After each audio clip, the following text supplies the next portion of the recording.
Bismillahirrahmanirrahim.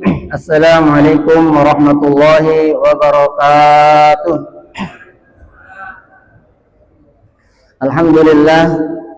Alhamdulillahil karimil hannan, wassalatu wassalamu ala sayyidina Muhammadin nabi akhir zaman wa ala alihi wa sahbihi ajma'in, amma ba'du.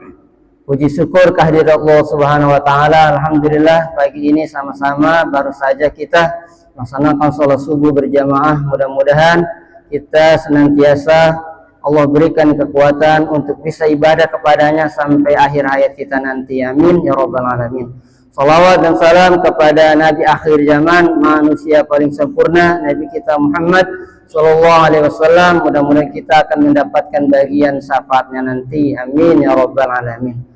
Bapak-bapak, ibu-ibu jamaah Masjid Baitur Rahman yang terhormat, para pengurus, ada Bapak Jisiono dan lain-lain disebut nama, para guru, ada Ustadz Suryaman dan lain-lainnya. Insya Allah semuanya mulia di Allah Subhanahu wa taala.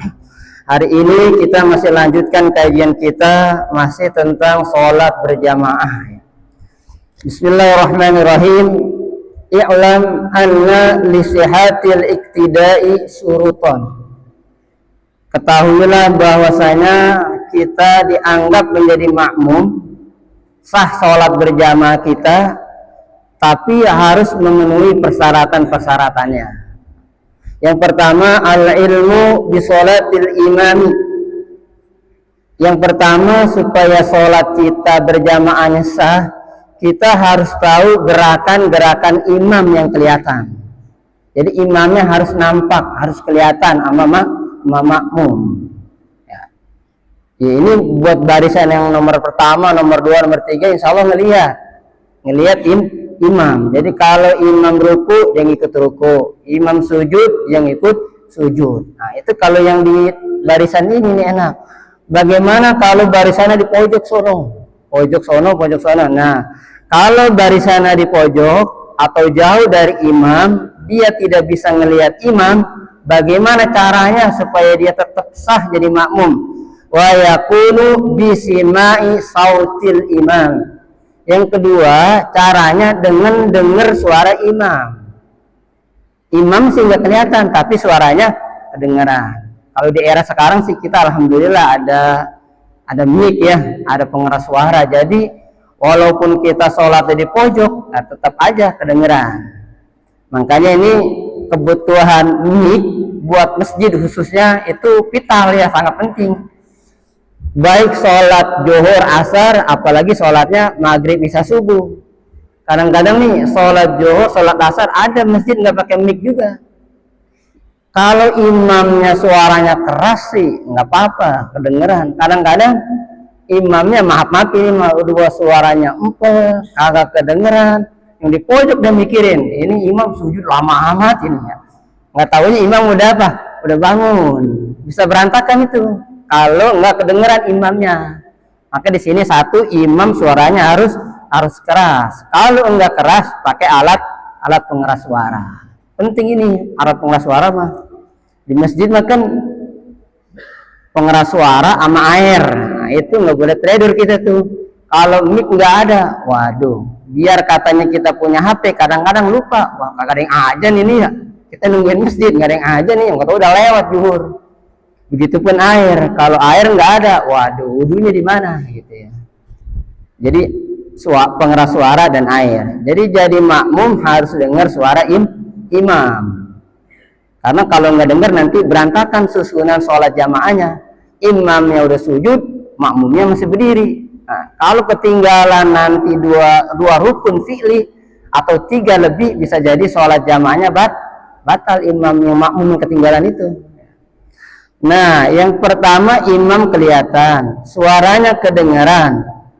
Terus yang ketiga bisa jadi dengan melihat barisan di depan kita. Mungkin imam suaranya nggak kedengeran, imam nggak kelihatan, tapi kita bisa ngelihat orang di kanan kiri. Ini ngelihat sop yang ada di depan kita. Itu udah dianggap sah sholat jamaah kita karena kita ngikutin barisan yang ada di depan. Bukan berarti kita jadi makmum yang di depan, bukan, kita ngeliatin gerakan imam melalui teman kita yang ada di depan. Atau imamnya nggak kedengeran, suaranya nggak kedengeran, imamnya nggak kelihatan, ini ada mubalik nih. Biasanya tuh kalau di masjid-masjid tertentu ada mubalik. Artinya mubalik orang yang menyampaikan suara imam. Ya, rupanya sami'allahu liman hamidah, entar dia nyautin tuh kenceng. Itu namanya apa? Mubalik, orang yang menyampaikan suara imam kepada makmum. Tapi kalau di kita ini di Baitur Rahman, insyaallah imam sendiri udah kedengeran sampai ke belakang. Kenapa? Pemiliknya suaranya alhamdulillah gitu ya, alhamdulillah. Itu jadi tuh syaratnya kita menjadi makmum, harus dengar imam, harus ngelihat imam, atau dengar suara mubalik, atau ngelihat barisan yang ada di depan kita. Yang selanjutnya nih, kita dianggap sah menjadi makmum alla yataqaddamal ma'mumu 'alal imami fil mauqifi. Kita enggak boleh berdirinya di depan imam. Emang ada orang sholatnya berdiri di depan imam? Ini kita punya teras nih masjid kita ini Pak ya. Sono no. Itu sholat di sono no, kayak enakan, sono adem dia kata. Nggak taunya barisan imam udah kelewat. Nah itu gegasa dia. Karena dia telah mendahului berdirinya imam.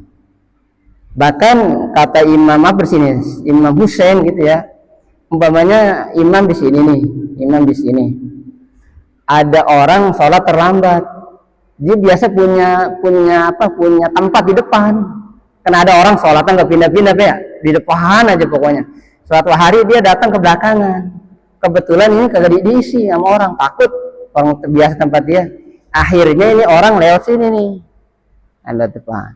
Nah itu kata Imam Husain, kalau orang lewat di depan imam buat ngisi sobyek itu nggak sah katanya dia jadi makmum.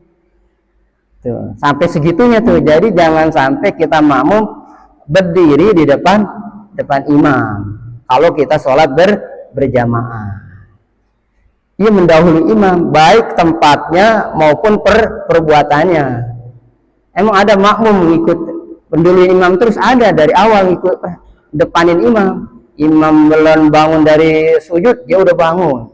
Imam belum itidal, dia udah itidal.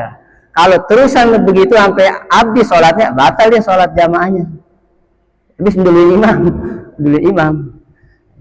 Ya sekali lagi tadi, makanya imam suaranya harus keras, dan mic-nya juga harus mantap. Supaya apa? Supaya makmumnya kedengeran. Kalau persyaratan tadi udah dipenuhi, makmum masih duluin aja.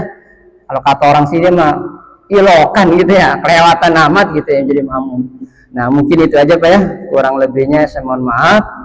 Nanti kalau ada pertanyaan dipersilakan, kalau bisa dijawab, kalau enggak ya nanti PR dulu gitu ya.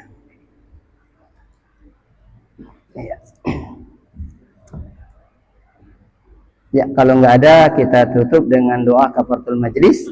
Bismillahirrahmanirrahim. Subhanaka Allahumma wa bihamdika asyhadu an la ilaha illa anta astaghfiruka wa atubu ilaik. Assalamualaikum warahmatullahi wabarakatuh.